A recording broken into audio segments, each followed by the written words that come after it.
পাহাড়ে ঘেরা এক মনোরম পরিবেশে নতুন বাসায় শিফট হয়েছিল আদিত্য ও শ্রুতি। তবে এখানে আসার পর থেকেই তাদের সাথে ঘটে যায় কিছু ভয়ঙ্কর ঘটনা। এই ঘটনার পিছনে কি কোনো খারাপ আত্মার হাত আছে, নাকি নিজেদের কোনো পাপের শাস্তি পাচ্ছে তারা? সেই গল্পটাই জানতে চলেছি আজ এই মুভির এক্সপ্লেনেশনের মাধ্যমে। মুভির শুরুতে আমরা আনন্দবান নামের একটা গ্রামকে দেখতে পাই। আমাদেরকে দেখানো হয় গাজরাত নামের একজন গোয়েন্দা অফিসারকে। তার ছেলে একটা খেলনা গাড়ি দিয়ে খেলছিল। ওর মন খারাপ ছিল কারণ গাড়িটি চলছিল না। তখনই তার বাবা সেটা খেয়াল করে এবং গাড়িটিতে ব্যাটারি ভরে দেয় এবং গাড়িও চলতে শুরু করে। তখনই তার স্ত্রী সেখানে এসে তাকে কোথাও একটা যাওয়ার কথা মনে করিয়ে দেয়। তখন আমরা জানতে পারি গাজরাতকে পুলিশ ডিপার্টমেন্ট থেকে পুরস্কৃত করা হবে বিভিন্ন কেসে পুলিশকে সাহায্য করার জন্য। অনুষ্ঠানের হলের বাইরে দাঁড়িয়ে গাজরাত ধূমপান করছিল। তখন সেখানে একজন বয়স্ক লোক চলে আসে এবং বলে, শুনলাম তোমাকে নাকি আজ পুরস্কৃত করা হবে, কিন্তু তুমি তো এই কেসটা সলভ করতে একটু বেশি সময় নিয়ে নিলে। আমি তো আগেই বলেছিলাম যে অপরাধী কে। সেই সময়ই গাজরাতের পুরস্কার নেয়ার সময় চলে আসে এবং সে ভেতরে চলে যায় আর তাকে বিশেষভাবে সম্মানিত করা হয়। সেই সময় সেখানে থাকা কিছু মিডিয়ার লোকেরা তাকে কিছু প্রশ্ন করে। একজন বলে, আপনার বাবা গোয়েন্দা ছিল, আপনিও তাই। তবে কি আপনার ছেলেও ভবিষ্যতে গোয়েন্দা হবে? তখন গাজরাত বলে, সে যখন ছোট ছিল তখন তার মা মারা যায়, তাই বাবার সাথে থাকতে থাকতেই সেও তার বাবার মতো গোয়েন্দা হয়ে যায়। কিন্তু তার ছেলের ক্ষেত্রে এটা হওয়ার সম্ভাবনা কম, কারণ তার স্ত্রী এখনো সুস্থ সবল। অন্য আরেকজন প্রশ্ন করে, তো অনেক কিছুই শুনেছি, তবে আপনি এমন কোনো কেস সলভ করেছেন যেটা সবচেয়ে আলাদা, যার কোনো প্রশ্নের উত্তর এখনো আপনার কাছে নেই? এই প্রশ্ন শুনে তার মনে কিছু আগের দৃশ্য ভেসে ওঠে। সে বলে, এটা নিয়ে অহংকার করার কিছু নেই যে আমি অনেক অজানা প্রশ্নের উত্তর জানি, কিন্তু হ্যাঁ, কিছু প্রশ্নের কোনো উত্তরই হয় না। এরপর আমরা 5 বছর আগের সেই ঘটনায় চলে যাই, যেটা নিয়ে গাজরাত ভাবছিল। আমরা এই শহরের বুকে একটা সুন্দর বাড়ি দেখতে পাই। সেই বাড়ির মালিক ডাক্তার আদিত্য ও তার ওয়াইফ শ্রুতিকে দেখতে পাই। তার স্ত্রী এ নতুন বাসায় এসে খুব খুশি হলেও আদিত্যকে ততটা খুশি দেখতে পাই না, কারণ নতুন বাড়িটি ছিল লোকালয় থেকে অনেকটাই ভেতরে। তারা বসে কথা বলছিল, তখনই শ্রুতি দেখে তাদের বাড়ির দরজা একটা বাতাসে নিজে থেকেই খুলে গিয়েছে আর মনে হয় কেউ একজন বাহির থেকে ভেতরে প্রবেশ করেছে। সে ভয় পেয়ে উঠে দরজা বন্ধ করে দেয়। এরপর তারা ঘুমাতে চলে যায়। এরপর দিন সকালে শ্রুতি তার স্বামীকে বলে হাসপাতালে না যেতে। তাদের গুড লাইফ নামের একটা হসপিটাল ছিল এবং আদিত্য নিজেও সেখানের একজন ডাক্তার ছিল, কিন্তু আদিত্যর জরুরি কাজ থাকায় তাকে হাসপাতালে যেতেই হয়। তবে যাওয়ার আগে সে শ্রুতিকে একটা ইনজেকশন দিয়ে তারপর যায়। এরপর আদিত্য চলে যাওয়ার পর সে কিচেনে রান্না করছিল। ব্লেন্ডারে সে কিছু একটা ব্লেন্ড করছিল। তখনই আদিত্যর কল আসে। তখন সে ব্লেন্ডার বন্ধ করে কল রিসিভ করে। সে ওষুধ খেয়েছে কিনা তা জানার জন্য আদিত্য কল করেছিল। ফোন রাখার পর তার বাড়ির লাইট জ্বলছিল এবং নিভছিল এবং ব্লেন্ডারটাও নিজে থেকে চলা শুরু করে দেয়। হঠাৎই ব্লেন্ডারটা খুব জোরে জোরে ঘোরা শুরু করে। শ্রুতি সুইচ বন্ধ করলেও সেটা বন্ধ হয় না। এরপর হঠাৎই ব্লেন্ডারের জারটি ছিটে দেয়ালে লাগে এবং দেয়ালে একটা লাল ক্রসের চিহ্ন হয়। এই ঘটনায় ভয় পেয়ে তারা গাজরাতকে ডাকে, যদিও তাতে আদিত্যর তেমন ইচ্ছে ছিল না। শ্রুতি বলে কেউ আমাদের অ্যাটাক করার চেষ্টা করছিল এবং কিচেনের ঘটনাটা তাকে বলে। তাছাড়াও আগে ঘটে যাওয়া কিছু ঘটনা গাজরাতকে বলে। যেদিন প্রথম তারা বাড়িতে এসেছিল সেদিন রাতে সে একটা স্বপ্ন দেখে। সেটা স্বপ্ন নাকি সত্যি ছিল সেটা সে বুঝতে পারে না। রাতে একটা মেয়ে তার উপর সিলিং এর সাথে ঝুলেছিল, যেটা দেখে সে খুবই ভয় পেয়ে যায়। এরপর দিন তারা লালিত লাইটের দোকানে বাড়ির জন্য কিছু লাইট দেখতে যায়। সেদিনও একটা দুর্ঘটনা ঘটে যায়। একটি ঝাড়বাতি তাদের মাথার উপর ভেঙে পড়ে। ঠিক সময় সরে না গেলে তারা ভয়ঙ্করভাবে আহত হয়ে যেত। গাজরাত বলে, নিঃসন্দেহে দুইটা ঘটনার পেছনে কোনো না কোনো লজিক আছে। শ্রুতি তাকে একটি ছবি দেখায়, যেটা সেই ঝাড়বাতিটি পড়ে গিয়ে ক্রসের মতো চিহ্ন হয়ে গিয়েছিল। গতকালের ক্রসের চিহ্নটার ছবিও শ্রুতি গাজরাতকে দেখায়। গাজরাত বলে, আগামী কোনো দিনে কি আপনাদের কোনো উৎসব আছে? আদিত্য বলে, নেক্সট উইকে তাদের হসপিটালে সেমিনার আছে। এটা শুনে গাজরাত তদন্ত শুরু করে দেয় এবং তার অফিসে আমরা তার অ্যাসিস্ট্যান্ট সোনুকে দেখতে পাই। সে তাকে বলে, রায়াত হাউসের আশেপাশের সমস্ত ডিটেলস ম্যাপ আমার চাই। আর আগের দিনের ফাইলটা রেডি হয়েছে? সোনু বলে, জি, সকাল থেকে তো আমি ওটার কাজই করছিলাম। কিন্তু গাজরাত বুঝতে পারে সোনু মিথ্যে কথা বলছে। সে বলে, তুমি তো 20 মিনিট আগে এসেছো এখানে, তাহলে কিভাবে তুমি ফাইল রেডি করেছো? কিন্তু এসব গাজরাত কিভাবে জানলো? সে তার অবজারভেশনের মাধ্যমে এটা জেনেছে। সোনু তাড়াহুড়া করে এসেছিল, তাই তার সাইকেলটা স্টান্টও ঠিক মতো করতে পারেনি। এসে চা দিয়ে বিস্কুট খেয়েছে। সেই বিস্কুটের গুঁড়া তার জামায় লেগে আছে। এরপর সে তার পা টেবিলের উপর তুলে কম্পিউটার অন করেছিল এবং তার পায়ের কিছু মাটি টেবিলের উপর পড়েছিল। এবং যখন গাজরাত রুমে প্রবেশ করেছিল, তখন সে সোনুর চশমার রিফ্লেকশনে দেখেছিল যে সোনু গেমস খেলছে। গাজরাত বলে, আমার সাথে কাজ করতে হলে কিন্তু কাজই করতে হবে, ফাঁকিবাজি এখানে চলবে না। এবার গাজরাত তার তদন্ত শুরু করে দেয়। কেসের ঘটনায় যেসব জায়গায় এই ঘটনাগুলো ঘটেছিল তার আশেপাশের সব জায়গা সে পর্যবেক্ষণ করে। সে চার্চেও যায় এবং চার্চের ক্রসের সাথে তাদের বাড়িতে পাওয়া ক্রসের মিল আছে কিনা তা দেখে। এরপর সেই দিন চলে আসে যে দিনে আদিত্যর হসপিটালের অনুষ্ঠান ছিল। সেখানে অনেক ডাক্তার ও মিডিয়ার লোকজন উপস্থিত ছিল এবং গাজরাত ও সোনু সেখানেই ছিল। আদিত্য বক্তব্য দেওয়ার সাথে সাথেই লাইটগুলো জ্বলতে নিভতে শুরু করে দেয় এবং একটা সিলিং ফ্যান হঠাৎই খুব জোরে ঘুরতে শুরু করে। গাজরাত সোনুকে তাড়াতাড়ি সমস্ত সুইচ অফ করে দিতে বলে, কিন্তু তাতে কোনো লাভ হয় না। ফ্যানটি ছিটকে গিয়ে আদিত্যর দিকে তার পেছনের দেয়ালের উপর পড়ে এবং দেয়ালে একটা ক্রসের মতো চিহ্ন হয়। এই ঘটনায় ভয় পেয়ে সবাই সেখান থেকে পালায়, কিন্তু তাদের মধ্যে একজন মেয়ে পেছন ঘুরে অদ্ভুতভাবে তাকায়, যেটা গাজরাতের কাছেও অদ্ভুত লাগে। এরপর সে সিসিটিভি ফুটেজ থেকে সেই মেয়েটির ছবি খুঁজে বের করে এবং তার মনে হয় এই মেয়েটিকে সে আগেও দেখেছে এবং তার মনে পড়ে যায় যে আগের দিন চার্চে সে তাকে দেখেছিল। তার মনে হয় এই ঘটনার সাথে এই মেয়েটি কোনো না কোনো ভাবে জড়িয়ে রয়েছে। এরপর গেস্ট লিস্ট থেকে জানা যায় মেয়েটির নাম মেরি ম্যাথিউস এবং গাজরাত সোনুকে তার সম্পর্কে সব তথ্য তাকে জোগাড় করতে বলে। গাজরাত চার্চে যায় এবং মেরির ব্যাপারে জিজ্ঞাসা করে ফাদারের কাছে। ফাদার বলে যে সে আশা ফাউন্ডেশন নামের একটা ফাউন্ডেশন চালায়। সেখানে সে অ্যাক্সিডেন্টের ফলে যেসব লোক অসুস্থ ও বিকলাঙ্গ হয় সে তাদের সাহায্য করে এবং সে মানুষটাও অনেক ভালো। সে প্রতি বুধবারে সেই সমস্ত মানুষদেরকে নিয়ে এখানে আসে। এর চেয়ে বেশি কিছু আর ফাদার জানে না।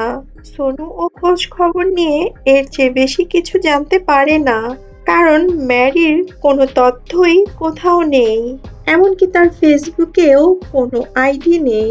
কিন্তু এইসব অলৌকিক ঘটনাগুলো কি মেরি ঘটাচ্ছে? তাহলে সে কিভাবে করছে এসব? গাজরাত সোনুকে সারাদিন মেরির উপর নজর রাখতে বলে। মেরি কোথায় যায় কখন যায় এসব আর কি। অন্যদিকে আমরা দেখি শ্রুতি ও আদিত্যের মধ্যে সম্পর্ক খুব একটা ভালো যাচ্ছিল না। গাজরাত আদিত্যকে তার অন্য একজন কলিগের সাথে প্রায় দেখে। এবার গাজরাত আদিত্যকে বলে সে ম্যারি ম্যাথিউস নামে কাউকে চেনে কিনা, কিন্তু আদিত্য তখনই বলে যে সে ম্যারি নামের কোনো মেয়েকে চেনে না।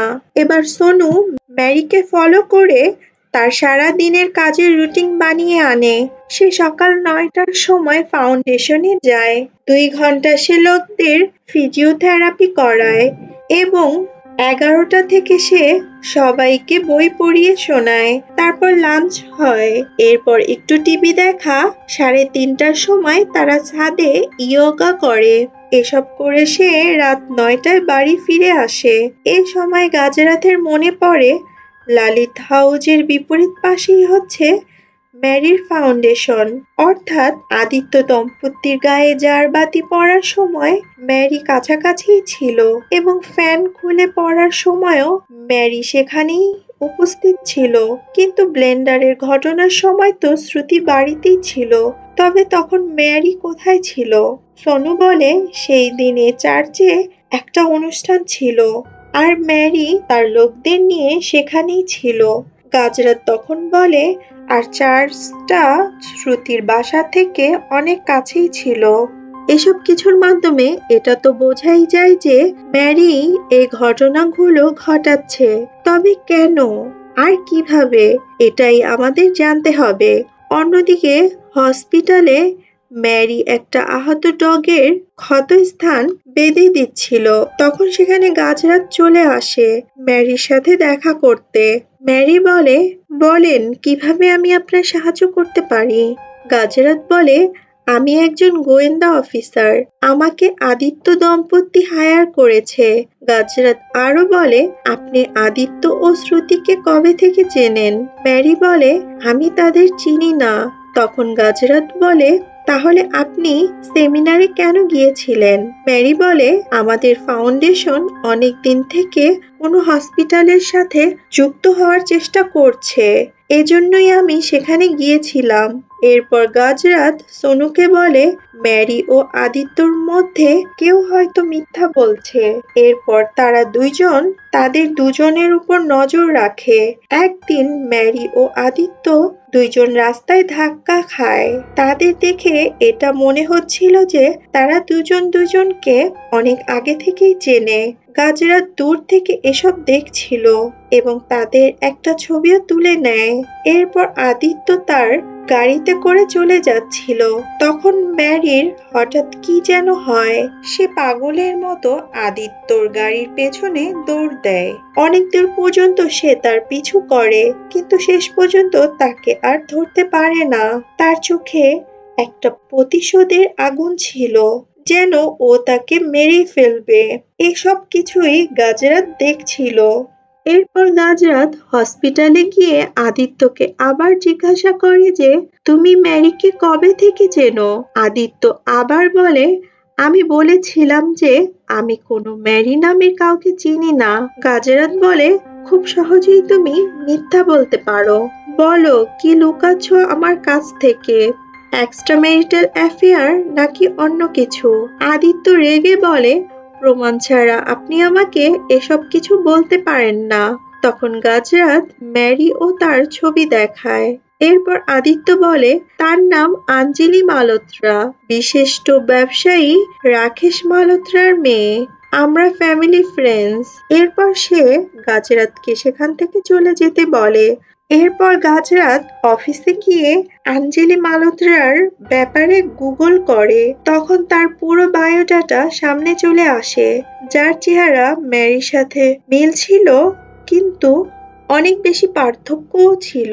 তখন আরো জানতে পারে আঞ্জলি এখন এখানে নেই। অনেক বছর আগে সে আমেরিকা চলে গিয়েছিল। এরপর সোনু বলে, ম্যারি তার লোকদের নিয়ে প্রোটেস্ট মিছিল করতে বাহিরে চলে গিয়েছে। এতে গাজরাত বুঝতে পারে সে হয়তো আবারও কিছু করতে যাচ্ছে। এজন্য সে আদিত্যর বাড়ির দিকে যায়। এদিকে আদিত্য যখন বাড়িতে প্রবেশ করে রক্ত দেখে অনেক ভয় পেয়ে যায় এবং শ্রুতিকে খুঁজতে থাকে। তখন সে তাদের বেডরুমের দরজা বন্ধ পায়। সে দরজা খোলার চেষ্টা করে কিন্তু দরজা খুলতে পারে না। তখন হঠাৎ দরজা নিজে থেকেই খুলে যায়। যখন সে ভেতরে যায় তখন সে দেখে রুমের সবকিছু নিচে এলোমেলো হয়ে পড়ে আছে। ফ্লোরে রক্তের পায়ের ছাপ ছিল আর শ্রুতি ব্যালকনির গ্রিলের উপর বসেছিল। তখন শ্রুতি আদিত্যকে ফিরে দেখতে পেয়েই ব্যালকনি থেকে লাফ দেয়। আদিত্য দৌড়ে গিয়ে ব্যালকনি থেকে দেখে শ্রুতি এখনো বেঁচে ছিল। এরপর আদিত্য নিচে শ্রুতির কাছে যায়। ততক্ষণে শ্রুতি উঠে সেখান থেকে দৌড় দেয়। ও এত জোরে দৌড় দেয় যে আদিত্যকে গাড়ি দিয়ে ওর পিছু করতে হয়। তখন গাজরা তো তাদের এ অবস্থায় দেখে এবং তাদের পিছু করে।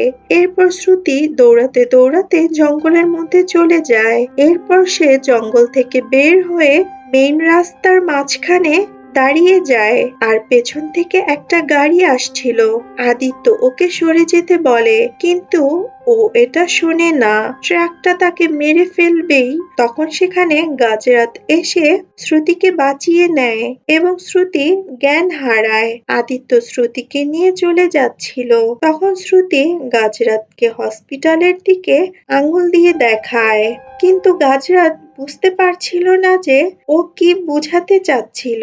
এরপর গাজরাত আদিত্যর বাড়িতে গিয়ে সেদিন কি ঘটেছিল তা জানতে চায়।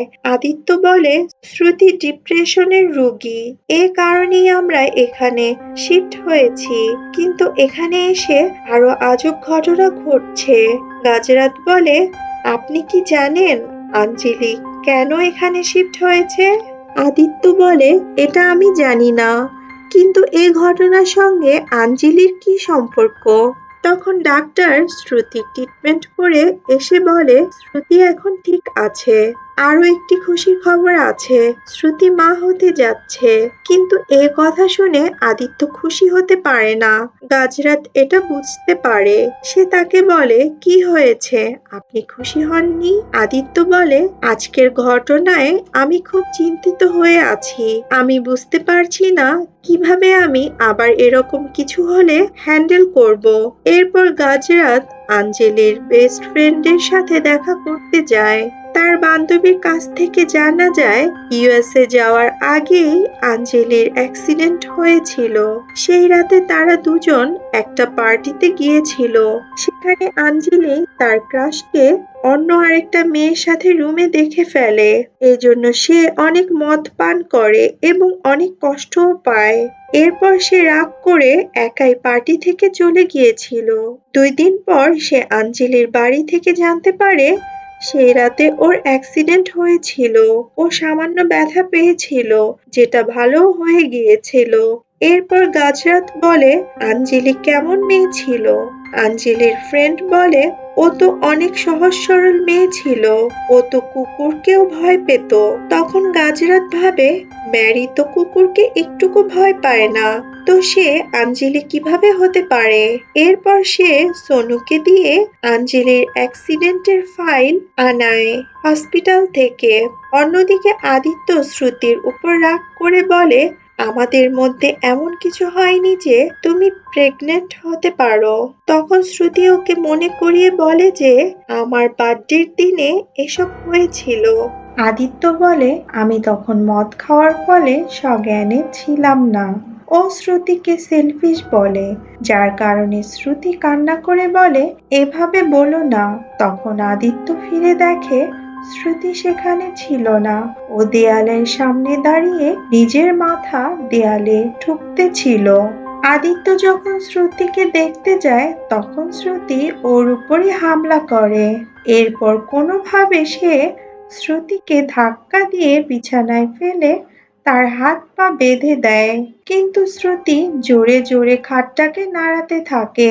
এরপর শ্রুতির শরীরের সেই অদৃশ্য শক্তি খাটটাকে দাঁড় করিয়ে ফেলে। এরপর আদিত্য শ্রুতির নাম ধরে জোরে ডাকে, যার কারণে শ্রুতি শান্ত হয়ে যায়। এরপর সবকিছু নর্মাল হয়ে যায়। অন্যদিকে সোনু গাজরাতকে আঞ্জলির ফাইল দেয়, যার মাধ্যমে তারা জানতে পারে আঞ্জলির গাড়ি একটা ট্রাকের সাথে ধাক্কা খেয়েছিল। সেই ট্রাকওয়ালাই ওকে হাসপাতালে নিয়ে এসেছিল, আর সে হসপিটালটা ছিল আদিত্যর। আর আঞ্জলির অ্যালকোহল টেস্ট নেগেটিভ ছিল। তখন গাজরাত বলে এ টেস্ট মিথ্যা। সেই রাতে আঞ্জলি অনেক বেশি মদ পান করেছিল। এই রিপোর্টটা ঠিক না। এরপর সে আঞ্জলির পিতার সাথে দেখা করতে যায় আর অ্যাক্সিডেন্টের সম্পর্কে জিজ্ঞাসা করে। সে বলে যেটা রিপোর্টে লেখা আছে সেটাই সত্যি। গাজরাত বলে আমাকে মিথ্যা বলবেন না। আমি জানি সেই রাতে আঞ্জলি মদ পান করেছিল, কিন্তু রিপোর্টে এটা লেখা নেই। এরপর আঞ্জলির বাবা কথা অন্যদিকে ঘুরায়। আঞ্জলির চিকিৎসার দরকার ছিল, তাই আমি তাকে বিদেশে নিয়ে গিয়েছিলাম। এরপর সে সেখানে থাকার সিদ্ধান্ত নেয়। গাজরাত বলে সার্জারিতে চেহারা পরিবর্তন করা যায়, কিন্তু হাইট না। সে আরো বলে আঞ্জলি ও ম্যারি একই ব্যক্তি কিনা সেটা আমি ডিএনএ টেস্ট করেও জানতে পারবো। এজন্য কাহিনী বানানো বন্ধ করেন, আমাকে সত্যিটা বলেন। এরপর আঞ্জলির বাবা বলে সার্জারির পর জানি না আমার মেয়ের কি হয়েছে, যে ওর চিন্তাধারা আচার ব্যবহার সব পরিবর্তন হয়ে গিয়েছে। ও এক অন্য মানুষে পরিণত হয়েছে। এরপর ও ইউএসএ থেকে ইন্ডিয়া চলে আসে আর অ্যাক্সিডেন্ট হওয়া অসুস্থ মানুষদের সাহায্য করতে শুরু করে। ও চাইতো না যে মানুষ জানুক ও এক বড় বিজনেসম্যানের মেয়ে। এজন্য পরিচয় গোপন করে থাকতে শুরু করে, আর আমরাও ওকে এ ব্যাপারে কিছুই বলিনি। এরপর গাজরাত যাওয়ার সময় জিজ্ঞাসা করে আঞ্জলিকে যখন হাসপাতালে নিয়ে গিয়েছিলেন তখন আদিত্যই আঞ্জলির চিকিৎসা করেছে। আঞ্জলির বাবা বলে হ্যাঁ। এরপর সেই রাতেই গাজরাত শ্রুতির বাড়িতে যায়। শ্রুতি অনেক খুশি ছিল। গাজরাত ওকে বাচ্চার জন্য শুভকামনা জানায়। শ্রুতি বলে আপনার কি বাচ্চা আছে? গাজরাত বলে 2 বার আমার স্ত্রীর বাচ্চা নষ্ট হয়ে গিয়েছিল, এরপর আর বাচ্চা হয়নি। অনেক জায়গায় মানতও করেছি, কিন্তু কিছুই হয়নি। ও আরো বলে আমি তো আমার বাচ্চা বাঁচাতে পারিনি, কিন্তু প্রমিস করছি আপনার বাচ্চার কিছু হতে দিব না। এরপর ও একটা ছবিতে দেখে শ্রুতিও একজন ডাক্তার ছিল। তখন ও বলে আপনি আপনার কাজ কেন ছেড়ে দিয়েছেন? এর উত্তরে শ্রুতি বলে তেমন কিছু না, 2 জন বাহিরে কাজ করলে সংসারের কাজ কে সামলাবে? তাই আমি সিদ্ধান্ত নিলাম যে আমি বাসায় থাকবো আর আদিত্য বাহিরে কাজ করবে। গাজরাত শ্রুতিকে বলে আপনি কি আঞ্জলি মালহোত্রাকে চিনেন? শ্রুতি বলে না, আমি এমন কাউকে চিনি না। এরপর শ্রুতি বলে আপনি ম্যারির ব্যাপারে কি কিছু জানতে পেরেছেন? গাজরাত বলে আঞ্জলি ও ম্যারি 2 জন একই ব্যক্তি। সত্যিটা বের করার একটাই পদ্ধতি বাকি আছে, আমাদের আদিত্য ও আঞ্জলিকে সামনাসামনি আনতে হবে। এরপর বুধবার যখন আঞ্জলি চার্চে যায় তখন আগে থেকেই আদিত্য সেখানে ছিল, আর তাদের 2 জনকে উপর থেকে শ্রুতি ও গাজরাত দেখছিল। এরপর আঞ্জলি তার মানুষদের নিয়ে সেখানে আসে এবং প্রে করে চলেও যায়। এরপর আদিত্য শ্রুতি ও গাজরাতকে বলে কিছুই তো হলো না, কিন্তু তখন আঞ্জলি পুনরায় আসে এবং আদিত্যকে তার পাওয়ারের মাধ্যমে হাওয়ায় তুলে ফেলে। গাজরাত অবাক হয়ে এসব দেখছিল। তখন শ্রুতি ভয় পেয়ে আঞ্জলির নাম ধরে ডাকে, আর আঞ্জলি আদিত্যকে ছুঁড়ে ফেলে দিয়ে সেখান থেকে দৌড়ে চলে যায়। গাজরাত এখন এখানে কোনো কিছুই বুঝতে পারছে না যে ও এখন কি করবে। ও এটা জানতো যে অ্যাক্সিডেন্টের রাতে কিছু তো এমন হয়েছিল যা এখনো লুকানো, কিন্তু কি এমন হয়েছে সেটা ও বুঝতে পারছে না। তখন সেখানে সেই বয়স্ক ব্যক্তি চলে আসে আর গাজরাতকে মনে করিয়ে দেয় যে ট্রাক ড্রাইভারের সাথে কথা বলেনি। এরপর সে ড্রাইভারের সাথে দেখা করতে চলে যায়, যেখানে ড্রাইভারের মাধ্যমে সে অনেক শকিং কথা শোনে যে আঞ্জলি সামান্য না অনেক বেশি আহত হয়েছিল। ওর বডিতে কয়েকটা রড ঢুকে গিয়েছিল। ড্রাইভার দেখে যে ও এখনো জীবিত ছিল, তাই সে তাড়াতাড়ি নিজের চিন্তা না করে ওকে হসপিটালে নিয়ে গিয়েছিল। এরপর সকালে সে জানতে পারে মেয়েটি বেঁচে গিয়েছিল, আর এরপর সে সেখান থেকে চলে এসেছে। এরপর সোজা গিয়ে গাজরাত হসপিটালে আদিত্যকে প্রশ্ন করে যে আঞ্জলির শরীরে 2টা মারাত্মক ক্ষত ছিল, কিন্তু রিপোর্টে এরকম কিছুই নেই। এমন কি হয়েছে যেটা তোমরা গোপন করছো? আঞ্জলি কেন তাকে যে ডাক্তার বাঁচিয়েছে তাকেই মারতে চাইবে? কিন্তু আদিত্য কোনো প্রশ্নেরই জবাব দেয় না আর সেখান থেকে চলে যায়। এরপর গাজরাত হসপিটালের একটা রুমের লাইট জ্বলতে নিভতে দেখে। তখন সে ওই রুমে যায়। রুমের দেয়ালে একটা ক্রস লাগানো ছিল, যেটা নিজে নিজেই নিচে পড়ে যায় আর রুম নাম্বার 11-র দিকে ইঙ্গিত করছিল। এরপর আমরা দেখি গাজরাত একটা বাড়িতে বৃদ্ধ এক দম্পতির সাথে দেখা করতে যায়। অন্যদিকে আদিত্যর নতুন একটা হসপিটালের অনুষ্ঠান ছিল, এই ফিতা কাটার অনুষ্ঠান আর কি। এরপর গাজরাত শ্রুতিকে সাবধান করে বলে যে হাসপাতালের অনুষ্ঠানে শ্রুতি যেন না যায়।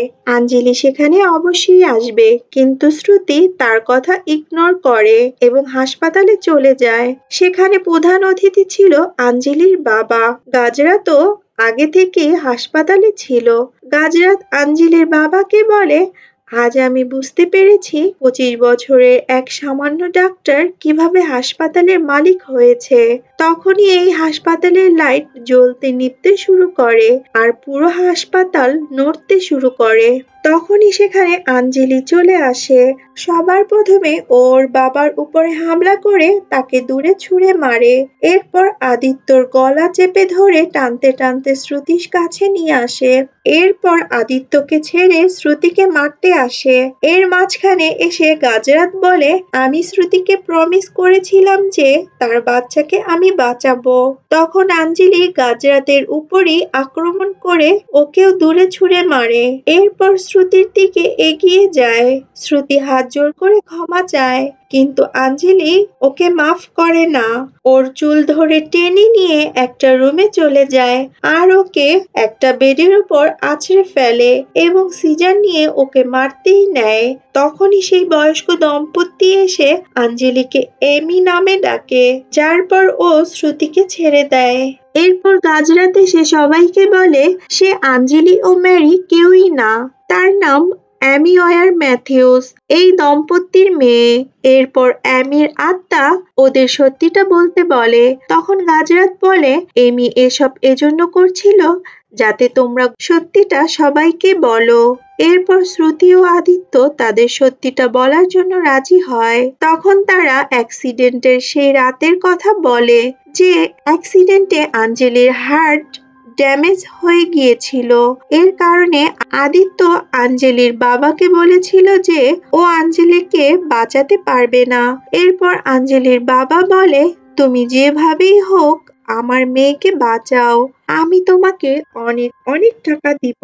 কিন্তু আদিত্য তাকে মানা করে দেয়। তখনই শ্রুতি মাঝখানে এসে বলে, বাঁচানো সম্ভব। রুম নাম্বার 11-তে এমি নামের একটা মেয়ে কোমাতে রয়েছে, তার বাঁচার সম্ভাবনা কম। আমরা তার হার্ট ব্যবহার করতে পারি। কিন্তু আদিত্য তারপরও বলে, কাউকে বাঁচানোর জন্য অন্য কাউকে মারতে পারি না, এটা অপরাধ। শ্রুতি এটা বুঝতে চায় না। এরপর ওকে লোভ দেখায় যে এরকম সুযোগ হাতছাড়া করো না, আমাদের ভবিষ্যৎ সম্পর্কে ভাবো। আর আঞ্জলির বাবাও বলে, প্লিজ রাজি হয়ে যাও, আমি তোমার নামে পুরো হসপিটাল কিনে দিব। এরপর তারা এমির লাইফ সাপোর্ট সরাতে যায়, কিন্তু তাদের কথা শুনতে পারছিল। তখন সে তার হাত পা নাড়ানোর অনেক চেষ্টা করে এবং পা নাড়ায়, যেটা আদিত্য সহ সবাই দেখেছিল। তখন আদিত্য বলে, দেখো সে সুস্থ হচ্ছে। কিন্তু শ্রুতি এটা বুঝতেই চাচ্ছে না, কারণ তার চোখে শুধু টাকার স্বপ্ন। তখন সে নিজে থেকেই এমির লাইফ সাপোর্ট সরিয়ে দেয়, কিন্তু ততক্ষণে এমি সুস্থ হয়ে দাঁড়িয়ে গিয়েছিল। এমি বলে, আপনারা আমাকে কেন মারতে চাচ্ছেন? আমি যদি মারা যাই তবে আমার বাবা মার কি হবে? কিন্তু তারা তার কথা শুনতে পারে না। তখন এমি দেখে তার শরীর তো বিছানাতেই ছিল। তখন ও বুঝতে পারে ও তো আগেই মরে গিয়েছে। এরপর অপারেশন করে এমির হার্ট আঞ্জলির শরীরে লাগিয়ে দেয়। এমির আত্মা এসব কিছুই দেখছিল। হয়তো সেই সময় থেকেই এমির আত্মা আঞ্জলির শরীরে প্রবেশ করেছে, আর আঞ্জলি মেরি ম্যাথিউসে রূপান্তরিত হয়েছে। এরপর তার ব্যবহার এমির মতো হয়ে গেছে। গাজরাত বলে, আঞ্জলি বুঝতেই পারছিল না যে ও কি করছে। ওর নিজের বডির উপর কন্ট্রোল ছিল না। যখন আমি প্রথমবার তার সাথে দেখা করতে গিয়েছিলাম তখন তার টেবিলে আমি নিজে ঔষধের প্যাকেট দেখেছি যেটা হার্টের পেশেন্ট ইউজ করে। আমি তখনই বুঝতে পারি তার হার্ট প্রতিস্থাপন করা হয়েছিল। তখন থেকেই ডোনারকে খুঁজতেছিলাম। তখন আমি জানতে পারি একটা রুমের ফাইল থেকে যে সেই রাতেই হসপিটালে এমি নামের একটা মেয়ের মৃত্যু হয়েছিল। এমিকে মারার গিল্ট থেকে শ্রুতি কাজ ছেড়ে দিয়েছে, আর ও ডিপ্রেশনে চলে গিয়েছিল। এভাবেই গাজরাত এই কেস সলভ করে ফেলেছিল। এই তিনজনের উপর মার্ডার কেস হয়ে যায়, আর তাদের যাবজ্জীবন কারাদণ্ড হয়ে যায়। শ্রুতি যখন তার বাচ্চাকে জন্ম দেয় তখন সে তার বাচ্চাকে গাজরাতকে দিয়ে দেয়। গাজরাতের বাড়িতে যে ছেলেটাকে দেখেছি সেটা শ্রুতির ছেলে ছিল। শেষ দৃশ্যে গাজরাতকে সেই বয়স্ক ব্যক্তির সাথে কথা বলতে দেখি, যে তাকে কেস সম্পূর্ণ করার শুভেচ্ছা জানাতে এসেছিল। তখন আমরা জানতে পারি এটা গাজরাতের মৃত পিতা ছিল, যাকে সে তার কল্পনার জগতে রেখেছিল।